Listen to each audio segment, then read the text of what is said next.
이 서가고 주를 경외함과 성령의 위로로 진행하여 수가 더 많아지니라. 아멘. 예.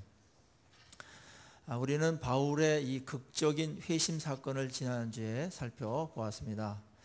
자, 극적인 회심, 하늘에서 빛이 쏟아지고 태양 10개 이상의 아마 밝음이 아니었을까 그런 생각을 하게 됩니다. 실명할 정도로다가, 그리고 하늘로부터 음성이 들리고 예수님을 보았습니다. 그리고 음성도 들었습니다. 자, 이 정도 되면 회심하지 않을 사람이 어디 있겠는가 그런 생각을 하게 됩니다. 그 회심이 너무나 극적이고 또 분명했기 때문에, 또 자랑거리가 될 만했기 때문에 많은 사람들이 나도 한 번쯤은 예수 믿다가 이런 광경을 보았으면 좋겠다, 경험했으면 좋겠다, 그렇게 생각하는 사람들이 있습니다. 그러나 그러한 일들은 아마 잘 벌어지지 않을 겁니다. 왜냐하면 하나님께서 이 사울에게 이러한 강력한 표적을 보여준 것은 사울이 대단한 사람이기 때문에 아니고, 또 나중에 어떤 큰 일을 할 사람이기 때문에 큰 시작부터 크게 하나님께서 이렇게 했다라는 것이 아니라, 오히려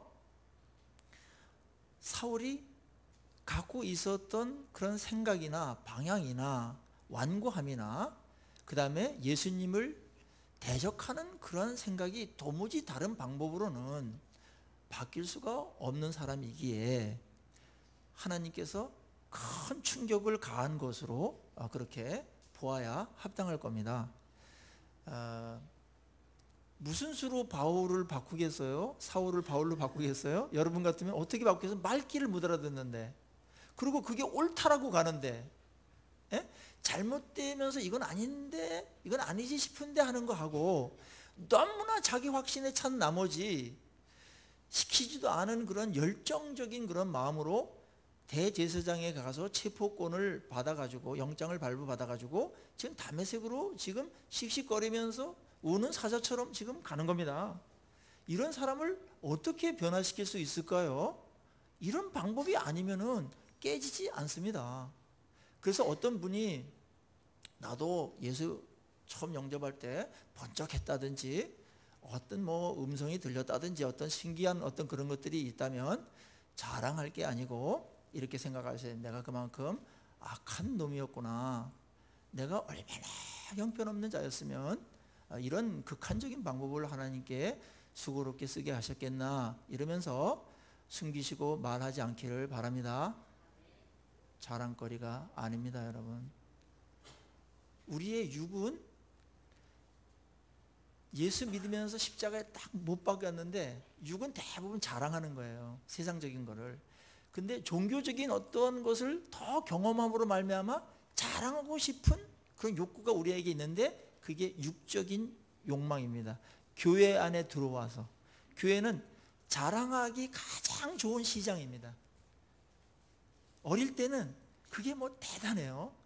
그런데 그거를 자랑이 아니고, 그거는 내가 그만큼 못되고 말로 해서는 말귀를 못 알아들을 정도로 천치 바보 같았기 때문에 하나님께서 그렇게 하실 수밖에 없는 그런 것으로다가 등장한 거지, 뭐 특별 대우를 했거나 너는 아주 준비가 잘 됐으니까 스카웃을 하거나 그런 게 아니라는 사실 꼭 기억해야 됩니다.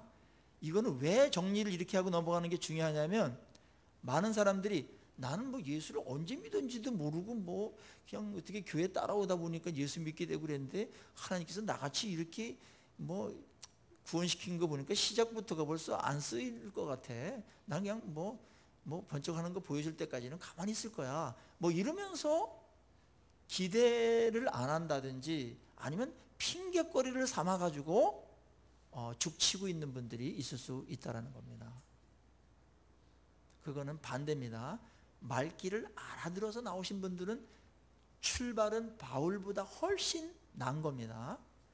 단 그 회심 이후에 어떻게 하나님의 인도를 잘 받으며, 또 회심 이후에 하나님 백성답게 얼만큼 분명하게 세상과 영적인 이런 것들의 차별성을 알면서 헌신하는가에 따라서 우리의 남은 그런 신앙의 여정은 달라질 수밖에 없겠죠. 오늘 그래서 회심 그 이후에 바울의 모습을 살펴보고자 합니다. 성경은 이 부분까지도 잘 기록되어 놓았어요.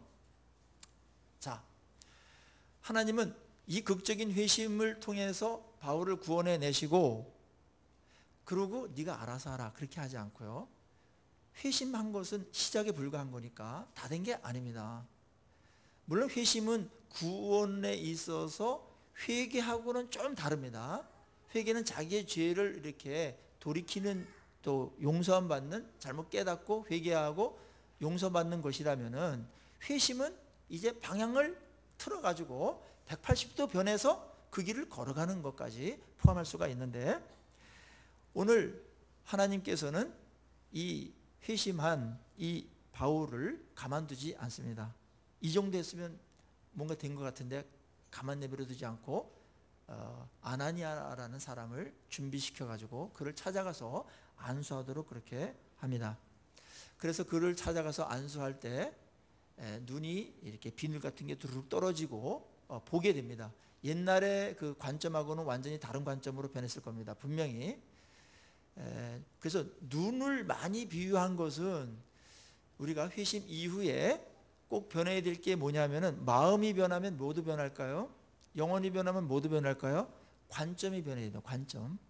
관점이 변해야 그 사람이 변한 겁니다. 세계관이 변해야 돼요. 사람을 보는 거, 그 다음에 세상을 보는 거, 그 다음에 옛날에 못 봤던 하나님과 영적인 세계를 보는 거, 그게 큰 거로 다가와야 됩니다. 이게 회심한 이후에 우리가 변화되는 일들이고요, 조금 더 많이 계속해서 변화해야 될 부분들입니다. 관점이 바뀌는 게 그렇게 어렵더라고요. 우리가 이제 유교적인 세계관이 있고요, 그 다음에 샤머니즘적인 세계관이 있는 가운데서 기독교가 들어왔기 때문에 이 관점 바뀌는 게 굉장히 어려워요. 굉장히 어려워요.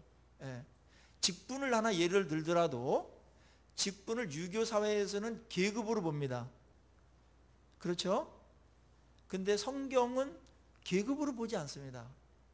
더 섬기는 자리입니다. 물론 책임이 있습니다. 또 질서를 잡아야 되는 역할들이 있습니다. 직능이 있을 뿐이지 높고 낮음이 아닌데, 우리는 자꾸 이제 그런 측면에서 이게 안 바뀌어요. 설교 들을 땐 그런가 보다 했는데 또 실제로 보면 안 하고, 그렇게 대접 안 하면 섭섭한다든지 이런 일들이 생기게 되는 거죠. 관점이 바뀌어야 됩니다. 옛날에 세상을 보는 그런 관점, 세상의 중요한 것들이 예수님을 만나고 회심한 이후에 그게 뭐 그렇게 대단한 거 아니네, 뭐 그게 그렇게 대단한 거 아닌데 거기다 목숨을 맸나, 더 중요한 게 여기 내 영혼하고 정말 인생을 인생답게 만들고 존귀하게 만들고 정말 의미 있게 만들고 가치 있게 만드는 게 여기 있었네. 이런 이제 관점의 변화가 생기게 되고, 관점의 변화가 생기면은 어떤 일이 생기겠습니까? 헌신이 일어나게 됩니다. 헌신이. 사람은 어쩔 수 없이 자기가 가장 중요하다라고 생각하는 것, 거기에 헌신하게 되어 있습니다. 사람은 어쩔 수 없이 자기가 가장 가치 있다고 생각하는 것에 헌신하게 되어 있습니다. 이게 변하지 않은 상태에서 영적인 일에 헌신해라, 뭐 하나님 나라에 헌신해라, 하나님께 헌신해라, 이런 거는 헌신 예배 드릴 때 헌신했다가 집에 가면서 다 돌려받는, 빌려주는 헌신에 불과하고요, 계속 이런 일이 반복되는 겁니다. 왜냐하면 가치관이 안 바뀌었으니까, 관점이 안 바뀌었기 때문에 그렇습니다. 관점이 안 바뀌었기 때문에. 바울은 그런 면에서 너무나 큰 충격으로 인해서 눈이 확 멀었고 3일 동안 식음을 전폐하고 있었습니다. 뭐 했겠습니까? 3일 동안 그냥 보지도 못하니까 뭐 할 게 아무것도 없었습니다. 그리고 이 충격, 그 다음에 예수님을 만났습니다. 자기가 그토록 가짜라고 생각하면서 그를 따르는 자를 이런 미련 곰퉁이 하면서 아주 모욕하고 멸시하고, 이런 것들은 다 없애서 감옥에 쳐넣어야 돼 이러면서 살았던 자인데, 그들의 말이 옳았고 자기가 틀렸어요. 예수님은 죽었다고 생각했는데 살아계셨어요. 그러면서 막 자기가 이때껏 추구했던 것들이 다 가짜였으며 잘못됐다라는 것들이 인정되어 있죠. 그리고 자기가 공격했던 그런 것들이, 비판했던 것들이 옳았다라는 것들을 확인하게 되면서 그 3일 동안 자기를 비우는, 자기를 죽이는, 그동안에 살았던 것들을 다 비워내는 일을 할 수밖에 없었습니다. 이 가짜를 붙들고 여태까지 이렇게 열정으로 살아왔던 것인가? 다른 바울의 서신서에 보면은 그것이 다 자기의 의를 위해서 그렇게 했다라고 나옵니다. 고린도전서에도 자기의 의를 위해서 내가 열심도 내고 이렇게 했다라는 얘기가 나오는데, 그게 다 가짜였다라는 거예요. 얼마나 허망했겠습니까? 이게 딱 보인 겁니다. 이게 딱 들어오기 시작한 거예요. 예수를 만나는 순간 모든 게 한순간에 변했어요. 한순간에 완전히 반전된 겁니다. 이런 극적인 반전이 어디 있겠습니까? 180도 완전히 바뀌었습니다. 그래서 그 예수가 이렇게 중요한 분이구나라는 것들을 깨닫게 되고, 그분을 아니까 내가 이제는 내 고집대로 하는 거, 내 멋대로 하는 거, 그게 잘 사는 게 아니고 지혜로운 게 아니고 똑똑한 게 아니고 가장 미련하고 바보스러운 것이었구나. 그러면서 자기를 내려놓고 하나님 앞에 자기를 항복하는 시간들을 갖게 됩니다. 이게 이제 회심 이후에 우리에게 크든지 작든지 벌어지는 것들입니다. 우리는 그동안에 갖고 있는 게 너무 많았어요. 붙들고 있는 게 많았는데 예수님을 알기 전까지는 그게 전부예요. 그거 있으면 더 많이 확보하면 자랑거리고, 그거 많이 갖고 있는 잘남으로 그렇게 의시되며 살아가고 그랬던 우리들인데, 예수님을 알고 난 이후에는 너무나 새로운 더 큰 가치를 보니까, 더 큰 영광스러움을 보니까 이게 무슨 태양 앞에 촛불 정도도 안 되는 거예요. 이게 이제 어마어마한 이 변화가 생기는 겁니다. 그때 놓지 말래도 놓게 됩니다. 근데 우리는 아직도 세상적인 거 이거에 아직도 못 나가지고 막 놓았다가 다시 놨다가 다시 하면서 막 이런 것들을 반복하면서 갈 때가 있는데, 어떤 분들은 한꺼번에 와장창 이렇게 이제 무너지는 경우가 있겠고요. 큰 것을 경험할 때는 그런 일이 벌어집니다. 아주 급진적인 변화가 일어나는 사람들이 있고, 어떤 사람들은 그냥 점진적으로 가는 사람들이 있습니다. 그런데 방향은 분명히 변해야 됩니다. 변해야 됩니다. 그는 너무나 큰 변화를 겪은 나머지 눈 뜨자마자 어떤 일을 했냐면은 오늘 읽은 대로 예수를 전하기 시작했어요. 예수가 하나님의 아들이심을 전했습니다. 예수가 하나님의 아들이심을. 그 핍박했던 예수, 멸시했던 공격했던 예수를 이제 증거하는 자로다가 변하게 되는 일이 벌어집니다. 이게 이제 예수를 만난 사람의 한결같은 고백들입니다. 예수를 핍박했던 사람들 대부분 간증을 들어보면 대부분 이런 사람들 많아요. 고구마 전두환 같은 사람이라든지, 그 다음에 조정민 MBC 앵커했던 분들, 이런 분들 이제 간증 제가 들어보면 예수를 핍박하고 예수 믿는 부인을 얼마나 핍박을 했는지, 그러다가 교회에 한번 내가 교회 가가지고 한번 이 교회의 비리를 드러내가지고 만천하에 드러내서 교회를 없애버려야 되겠다, 이런 생각으로 들어갔는데 성령께서 그냥 극적으로 그 마음을 사로잡아가지고 눈물이 쏟아지고, 그 다음에 자기 했던 것들이 다 죄악이며 잘난 체이며 자기 의이며 덧없는 일이었으면 이게 한순간에 벌어지면서 마음에 혁명이 일어나는 거죠. 이런 사람들을 보면은 뭔가 한가닥 해요. 나중에 보니까. 왜냐면 너무 극적인 반전이었기 때문에 가만히 있을 수가 없거든요. 그건 장점이라고 생각합니다. 장점이라고 생각해요. 예수 그리스도를 전하기 시작했습니다. 가짜였다는 분이 진짜로 드러났기 때문에. 그리고 이런 생각까지 발전했을 거예요. 분명히 나 같은 자를 스데반 때려 죽일 때 그때 완전히 능지처참 당해야 되는데 나도 거기서 살려두시고 그것만도 감사한데 죽이시지 않고 사랑하셔서 예수님께서 나를 만나주시고 이렇게 마음을 변화시켜 주신 것, 그 사랑, 구원시켜 주신 것, 그 감사한 거에 대해서 하나님의 사랑을 이제 느끼게 됩니다. 예수님의 사랑을 느끼게 됩니다. 예수님의 이 만남을 통해서 예수님의 사랑을 경험하게 돼 있어요. 하나님을 만난 사람들, 또 하나님을 만나는 그 자리는 적어도 두 가지가 있어요. 하나는 메시지가 있고요, 하나는 하나님의 사랑을 확인하게 됩니다. 그러면서 헌신하지 말래도 헌신이 나오는 겁니다. 여기서 헌신이 안 나오면 참 이상한 거예요. 이상한 거예요. 예. 헌신하게 되는 겁니다. 가짜를 딱 발견하는 순간 진짜 헌신하게 되어 있어요. 뭐 이런 얘기가 적절한지 모르겠지만 그 북한의 주체사상 그 모든 그 이론들, 이념들을 정립했던 황장엽 씨가 가짜라는 것을 그가 깨닫고 이제 탈북해서 우리나라에 오지 않았습니까? 그때 그가 한 일들이 뭐였습니까? 외국에도 나가고 우리나라에서 한 일이 뭡니까? 그거 가짜다 그러면서 우리나라가 어떻게 해야 될지에 대해서 그런 애정을 갖고서 어떻게 하면 도움이 될까 해가지고 그렇게 한 겁니다.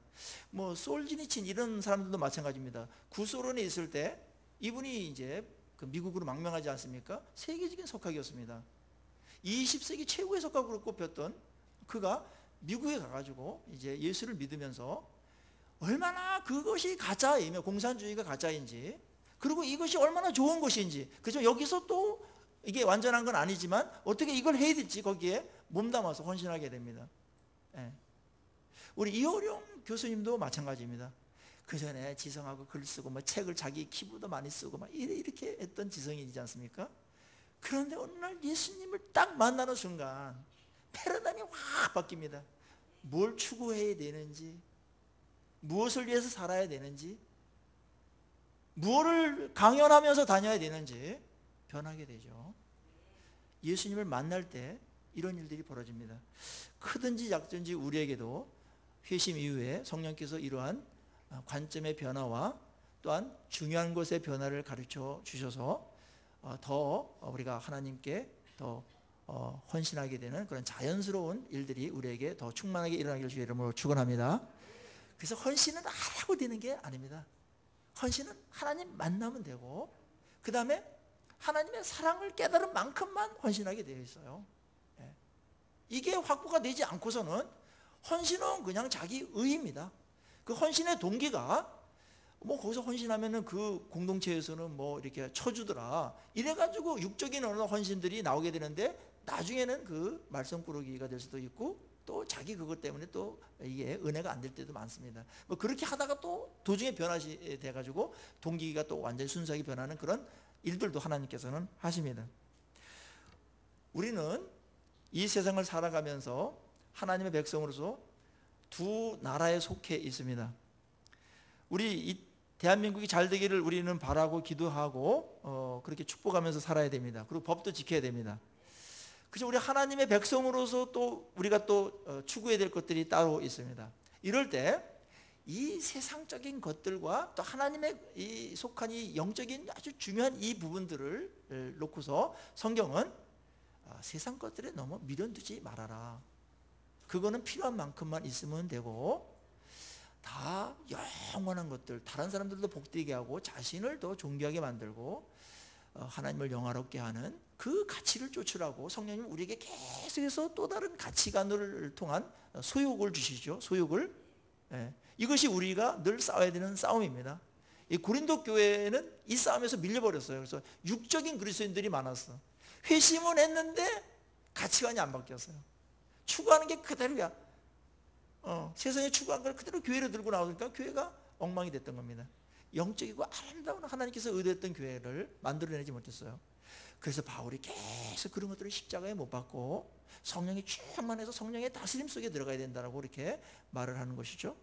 오늘 사도 바울이 되기 전에 오늘 이 3일 동안에 그런 회개들이 있었을 것 같고, 패러다임이 변하는 엄청난 일이 그 자기 내부에서 벌어진 것이죠. 이제 내 거 없다. 나는 이제 옛날 사울이 아니다. 옛날에 추구했던 것 그거 다 이제 아니다. 이제 그렇게 이제 비우면서 항복하면서, 그때 아나니아가 기도할 때 성령의 충만함이 그에게 임했다라고 말하고 있습니다. 회심 뒤에, 회심하는 것도 성령의 충만함이 성령님께서 하시는 거지만 회심 뒤에 성령 충만함은 굉장히 중요해요. 이거는 계속해서 유지해야 돼요.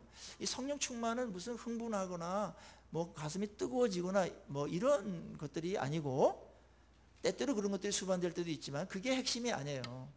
성령님이 우리에게 오셔가지고 그냥 가슴 뜨겁게 하고 또 마음에 흥분시켜 놓고 슬쩍 떠나는 그 정도의 성령님이시겠습니까? 한번 상상을 해보세요 좀. 아니, 하나님이 임재하셔가지고 마음 좀 뜨겁게 하고 흥분시켜 놓고 그리고 꽝이야, 아무것도 아니야, 그때뿐이야, 그런 일만 하시겠어요 성령께서? 물론 위로로다 그런 것들이 필요할 사람이 있겠죠. 그러면 그거는 아주 부수적인 것 중에 부수적인 것 중에 부수적인 것이고, 성령님이 충만하다는 것은 나에게 충만하게 임했다는 건데, 그거는 뭐냐면 내가 지금 가짜를 붙들고 있기 때문에 그것들 다 내려놓게 만드는 겁니다. 그래서 나를 지배하는 거죠. 영으로 정말 영적인 눈을 뜨게 만들고 감각을 만들게 새롭게 하고 이래가지고 옛날 것들 그거 더 미련 갖지 않도록 하고, 나의 어떤 지적인 부분이라든지 그 다음에 감정적인 부분이라든지 이런 데까지도 성령께서 딱 이제 장악하는 겁니다. 완전히 그 사로잡힘이 바로 성령의 충만함입니다. 그리고 거룩한 의지가 나와요. 거룩한 의지가 나와서 거룩한 것들을 쫓게 만들고 하나님이 기뻐하시는 또는 순종의 길을 걷게 하시는 것이 성령의 충만함입니다. 회심 이후에 성령께서는 우리에게 성령 충만하도록 우리를 이끄시는 하나님이심을 믿으시기를 바랍니다. 성령 충만은 계속 현재형이어야 돼요. 계속 현재 진행해야 돼요. 그래서 여러분들이 세상 것 때문에 너무나 이렇게 막 되고 막 이렇게 걱정되고 막 갈팡질팡하고 그럴 때는 성령님께 나가야 됩니다. 성령님, 제 마음을 하나님의 영으로 다스려 주십시오. 저에게 이렇게 못된 마음이 생기고 또 이 뭔가 육을 또 쫓으려는 그런 생각과 죄를 또 쫓으려는 생각으로 제가 이렇게 고민하고 있사오니 성령께서 제 마음에 오셔서 저의 마음을 평정해 달라고 그렇게 기도할 필요가 있는 겁니다. 그러면 성령께서 너무나 기뻐하십니다. 성령님은 인격이시기 때문에 초청하고 환영하는 자에게 충만하게 임하시는 영이십니다. 오늘 예배 가운데에도 성령께서 우리 마음속에 정말 성령이 주시는 또 성령의 의도로 말미암아 성령의 소욕으로 가득 찬 시간 되기를 주의 이름으로 축원합니다. 이거 최고의 축복입니다. 이렇게 정리가 됐을 때 그는 예수를 전했고 그건 당연한 거였어요. 당연한 거였어요. 그때 주변에 있는 사람들이 당혹했겠죠. 어떻게 이 사람이 이런 사람이 됐나. 180도로 변했으니까 참 놀라울 일들이 벌어진 겁니다. 원수가 이제 같은 편이 된 겁니다. 자, 하나님은 그런 분이에요. 여러분들 가장 유명한 장수라면은 어떤 장수일까요?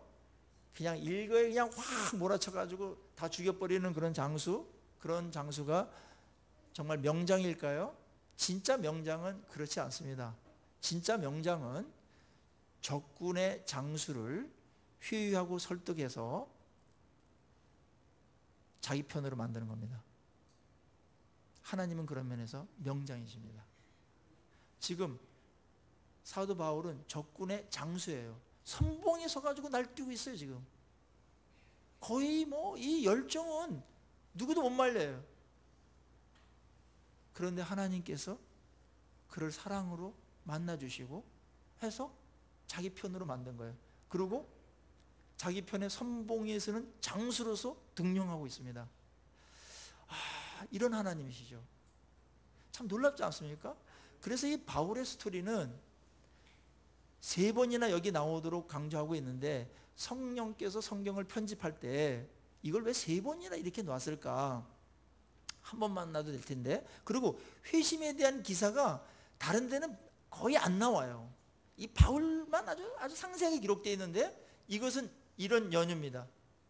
가장 믿기 어려운 가장 저 끝에 있는 회심하기 가장 어려운 하나님의 자녀가 될 수 없는 가장 죄악된 그 극단에 있는 자를 하나님께서 어떻게 불러내셔서 구원하셨는가를 보여주므로 그 어느 누구도 하나님께서 구원 베풀지 못할 자가 없으며, 그리고 우리에게는 이미 믿는 자들에게는 구원의 확신이 계속 흔들릴 때 바울 정도까지는 가지 않지 않았습니까 여러분들? 아무리 악랄한 악한 짓을 하더라도 그런 면에서 과거의 죄가 오늘 예수님을 믿고 회심한 자들에게 구원의 확신을 흔들리게 하는 조건으로 사용하지 못하도록 바울의 회심을 등장시키는 것입니다. 여러분들, 성령께서 여러분들 구원해내시고 예수님을 나의 구주로 인격적으로 그렇게 고백하셨다면 그거는 성령께서 여러분들을 구원해내신 줄로 믿고 구원의 확신에 거해서 더 정진하기를 주의 이름으로 축원합니다.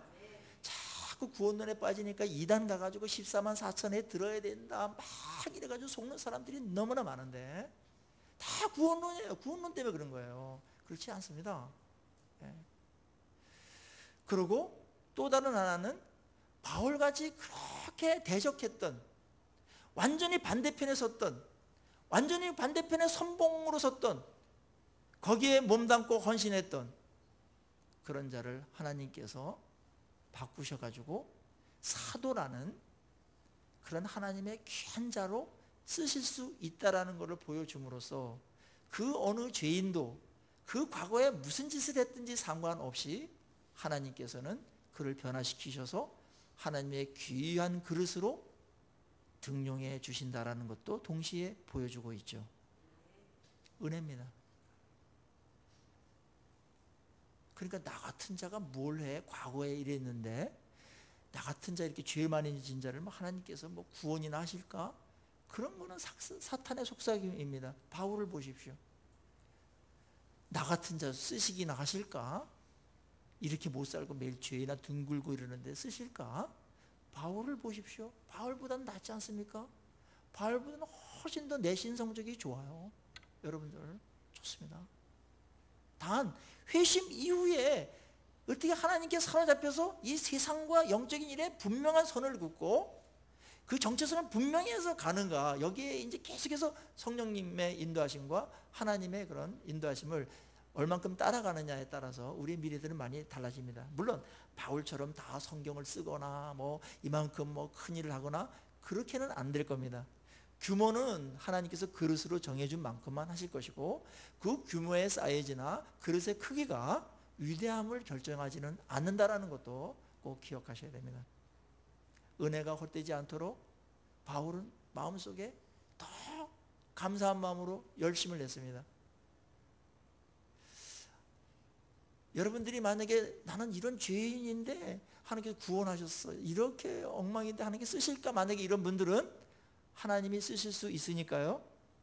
그 잘못된 부분들, 죄된 그런 경험들, 잘못 살았던 그런 것들, 못난 부분들을 바울처럼 감사함과 겸손함을 불태우는 에너지로 쓰실 수는 없을까요?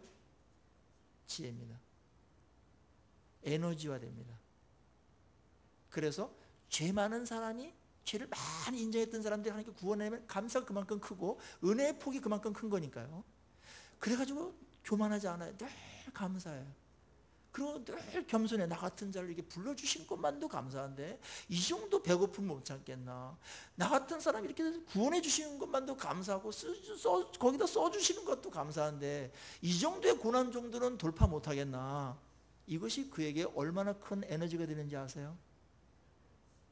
네. 잘 사는 사람들도 좋은 거예요. 방불하기 때문에. 그런데 자기 죄 때문에 아직도 과거의 죄 때문에 그러는 사람들은 에너지화 시키십시오. 바울이 그렇게 에너지화 시키셨거든요. 자신의 영적인 열등감을 에너지화 시키셨어요. 그래가지고 다른 사도들보다 내가 더 많이 수고했다, 이쪽으로 갈 수는 없습니까? 놀라운 겁니다. 그래서 하나님께서는 정말 하나님 앞에 사로잡힌 자들은 그것조차도 버릴 것이 없게끔 만드시고 그것조차도 합력해서 선을 이루시고야만은 능력과 지혜와 사랑이 출중한 하나님이시죠.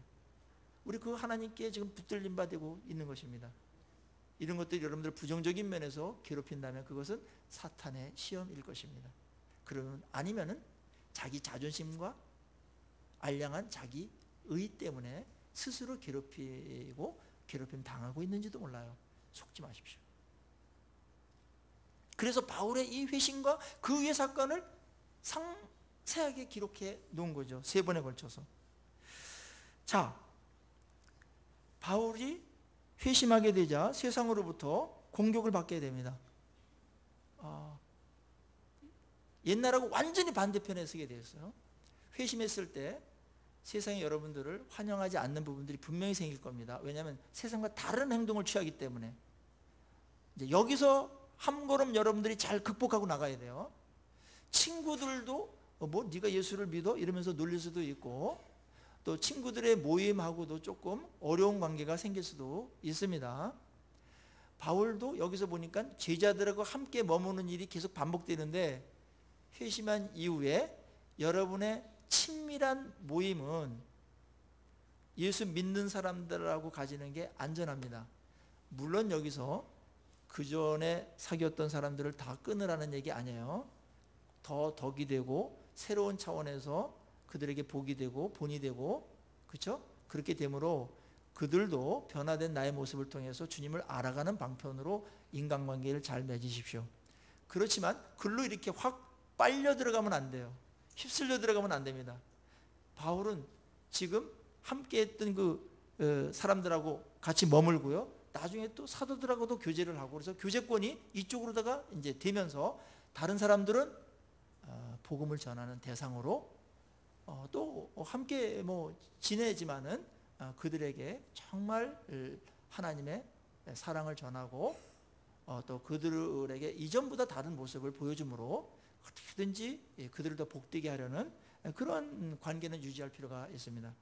그렇지만 신앙이 약한데 너무나 세속적인 사람들하고 같이 막 확 빨려 들어가면은, 너무나 흡입력이 강한 데 있으면은 이 회심의 길을 걸어가기가 굉장히 힘들 수가 있어요. 옛날에 한 의대 형제가 있었는데, 나는 이제 의사가 되면 하여튼 병원을 변화시킬 거야 이랬어요. 근데 병원 들어가 가지고 타락해 가지고 세속적인 그리스도인 돼 버렸어요. 그 결심은 좋지만 그게 마음대로 그렇게 되지 않거든요.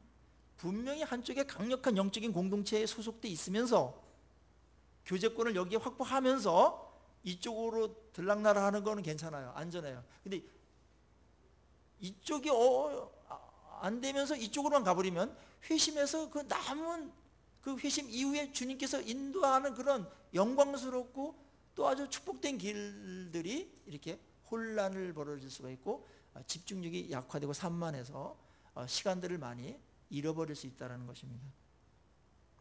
여러분들은 회심 이후에 건강한 공동체에 소속되어 있습니까? 그리고 여러분들을 도와주고 기도해주고 말씀을 서로 나누는, 그래서 모이면 참 영적으로 좋고 마음에 소망이 생기고 평안이 생기고, 그 다음에 마음에 또 이렇게 갈등이 일어나고 고민이 일어나는 것들을 서로 이야기하면서 함께 그것을 해결해 나가는 그런 영적인 형제 자매들이 주변에 포진되어 있습니까? 축복입니다. 혼자 있지 마세요. 오만입니다. 절대로 어느 누구도 아무리 강한 사람도 이 세상에 이 세파가 세다라는 것을 잘 인식 못해요. 휩쓸려 갈 수가 있습니다. 그래서 반드시 강력한 공동체가 필요해요. 공동체의 부재로 인해서 한국의 많은 성도들을 세상에 빼앗겼습니다. 확 휩쓸려 가는 겁니다. 얼마나 안타까운 일입니까? 저는 그래서 우리 교회가 건강한 영적인 공동체를 세우고, 가장 강한 공동체는 가족이니까 가족 같은 공동체를 세우는 게 제 목회의 목적이기도 합니다. 그래서 이 안에 들어오면 세상적인 많은 것들이 있다가도 정리가 딱 되고, 또 세상적으로 막 혼란하고 이랬던 사람들이 또 여기 와서 보면은 이게 진짜네 이러면서 확인하고 다시 세상에 나가고, 그러면서 어느덧 그 사람도 거기서 커가며 그걸 당연하게 여기며, 그래서 세상을 변화시키는 자로다가 보호하고 그 다음에 서로 격려하고 때때로 교육하고 하는, 또 나누고 하는, 또 공유하는 이런 중요한 가치를 공유하는, 이 가짜와 바꾸지 않게끔 하기 위해서 이 가짜와 이런 것들이 들어와서 속지 않기 위해서 그런 공동체가 굉장히 절박하게 필요한 것이고, 그것은 하나님께서 교회를 세상에서 이렇게 구원받은 사람들을 따로 모아놓은 이유기도 한 것입니다. 우리 그런 공동체를 함께 만들어감으로 우리가 보호받고 다른 사람들을 보호해주고 또 여기서 영적인 건강한 일들이 벌어지기를 주의 이름으로 축원합니다. 그 꿈이 우리에게 있어야 됩니다. 거기에 각자의 다 할 역할들이 다 있습니다. 그래서 우리의 인생의 의미와 가치로다가 그렇게 연결되어 있는 것입니다. 그거 갖고 하나님께서 여러분에게 상급을 베푸실 것이고 내 삶이 참 의미가 있었다 이랬을 때 그 의미의 대부분들은 여기에 연결된 것들일 것입니다. 오늘 본문은 이렇게 끝납니다. 31절 한번 같이 한번 읽어볼까요? 시작. 그리하여 온 유대와 갈릴리와 사마리아 교회가 평안하여 든든히 서가고 주를 경외함과 성령의 위로로 진행하여 수가도 많아지니라. 이건 사마리아와 땅끝까지 할 때 사마리아에 대한 총평입니다. 그리하여 지금 앞에서 보면은 많은 핍박들이 있었고 바울은 지금 뭐 광주리 타고 도망가고 뭐 이러는 과정에서 핍박은 여전하지 않았습니까? 믿는 자를 복음을 전하는 자를 살해할 정도로가 됐다면 그 핍박의 정도가 어느 정도 아시겠죠? 그런 핍박은 아직 계속 있었습니다. 그런데 그럼에도 불구하고 말입니다. 교회는 더욱더 든든히 세워가고 믿는 자가 더 많아졌다라고 이야기합니다. 어떻게 이런 일이 벌어질까요? 어떨 때 이런 일이 벌어집니까? 핍박이 오면 많은 경우에 위축당합니다. 눌립니다. 그래서 복음을 전하지 못하지요. 물론 복음을 전하면 무조건 체포되고 무조건 감옥에 간다면 그때는 잠잠하고 아마 그 비밀리에 복음 전하는 일들을 해야 될 겁니다. 그건 지혜입니다. 그래서 광주리를 타고 내려오는 것 보면은 뭔가 영적인 영웅답지 않은 모습 아닙니까? 여러분 어때요? 나이살이나 먹으신 분이 광주리 타고 살려고 그냥 그렇게 이제 밧줄 타고 됐어요? 그러면서 이렇게 내려와 가지고 도망가는 그 모습이 여러분들 좀 약간 좀 치사하기도 하고 뭔가 좀 이렇게 좀 가벼워 보이지 않습니까? 근데 이거 왜 그렇게 했을까요? 예수 믿고요. 큰일 한다고 그래서 객기를 부리면 안 됩니다. 그리고 뭘 호언장담한다든지 뭐 멋있게 뭘 하려고 그렇게 하지 마세요. 그거 자체가 육신적인 겁니다. 그냥 복음을 전하기 위해서 최선을 다하는 모습입니다. 복음을 전하기 위해서. 예. 좀 대사도답지 않아요. 이 광주리 타고서 내려왔다는 게 이게 쫙 해가지고 나타나가지고 내가 한번 해볼 거야 이래가지고 막 해버려야 되는데 확 쓰러뜨리고 이래야 되는데 광주리 타고서 그냥 어른이 그냥 내려오고 이게 된 것은 예수를 믿고 성령께서 역사했다고 그래가지고 객기를 부리거나 호언장담할 허세를 부리지 말라는 겁니다. 하나님의 일을 그렇게 하면 안 됩니다. 그거 자체가 육입니다. 그리고 어떤 일을 너무 멋있게 하려고 하지 마세요. 나를 멋있게 드러내면서 그럴듯하게 뭘 하려고 하지 마세요. 유혹입니다. 그것도 유혹이에요. 그럴듯한 일을 하려는 것이 세상에게 잘 보이려는 겁니다. 그게. 그래서 어떤 기독교적인 일을 할 때도 그럴듯한 어떤 일만을 추구하는 사람들이 있어요. 그러면서 복음 전하는 일은 그럴듯한 일이 아니기 때문에 다른 세상에서도 공유하는, 세상에서 찬사를 받는, 박수를 받는 어떤 구제라든지 뭐 어떤 사회 참여라든지 뭐 공명선거라든지 그거 우리 해야 됩니다. 그렇지만 그거를 하는 것으로 복음 전파를 대신해서는 안 됩니다. 그거는 세상과 타협하는 부분이 분명히 있는 겁니다. 바울은 오직 하나였어요. 복음을 전해야 된다. 저 사람들 살리는데 내가 쭈그러들고 내가 찌그러져도 괜찮다. 이들은 위축되지 않았습니다. 어떻게든지 복음을 전하려고 그들은 마음에 계속해서 기도하면서 틈만 나면 복음을 전했습니다. 이 눌리지 않는 거 굉장히 중요합니다. 핍박 속에서. 저는 이 모습을 보면서 참 부끄러움을 느끼게 돼요. 이 나만의 이 기독교적인 상황, 종교적인 상황에서 뭐에 눌릴 게 있겠나. 이 정도 핍박받는 사람들은 평신도들 다 이거 한 건데 뭐가 부끄러워서 복음 입도 못 대나 그런 사람들이 많아지는가. 참 부끄러웠습니다.